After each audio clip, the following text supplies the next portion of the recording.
So unfortunately, I've got a problem. It's something about me that's always been true, but has recently become somewhat of an issue. I hate wearing wristwatches. You see, me and time, we just don't get along. And being strapped together all day has just never made things more amicable between us. This is all coming to the surface because a new friend who doesn't know me well just gifted me a beautiful new watch, and I'm trying so hard to like it.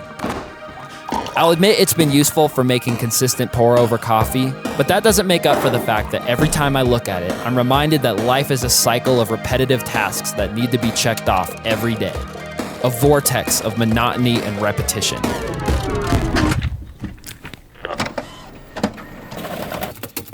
And if I'm being honest, that kind of bums me out.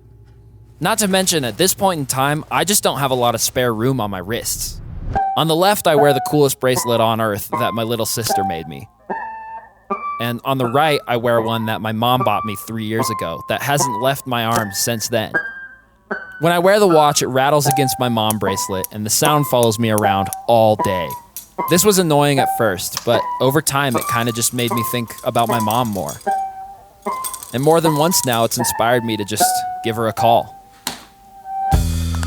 I do this weird thing when I'm on the phone with my mom where I use the edge of my couch kind of like a finger skate park.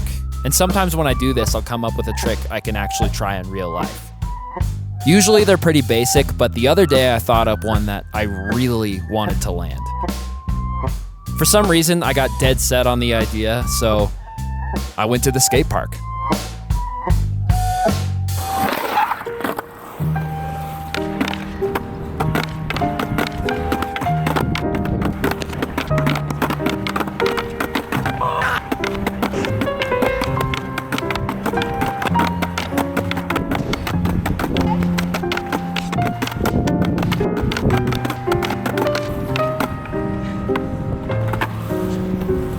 I was definitely excited to land the trick, but trying so many times made me ridiculously sore.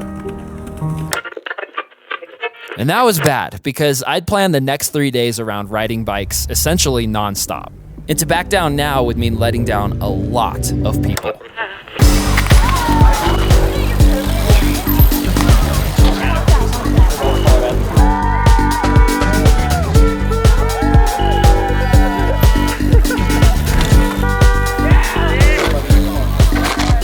Overall, bike weekend went really well, despite the fact that my bones felt like they were made of hot licorice.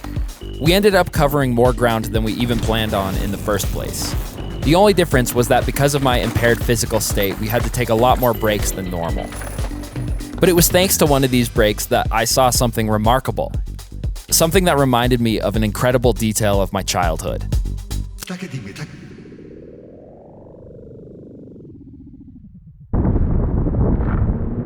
Hey, whatever happened to those sugary drinks from the early 2000s? The ones that had the lizard logo that looked just like this guy. Those were good. I kind of want one.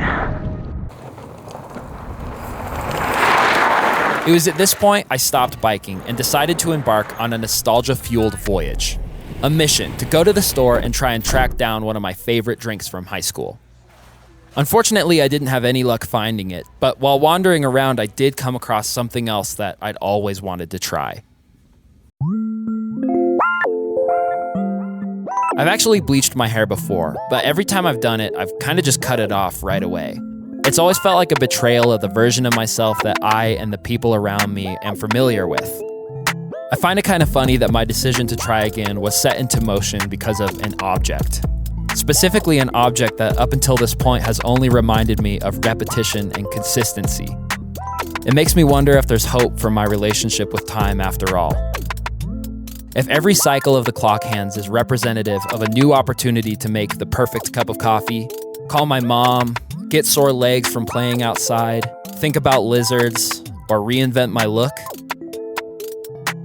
then maybe I don't mind the vortex so much after all.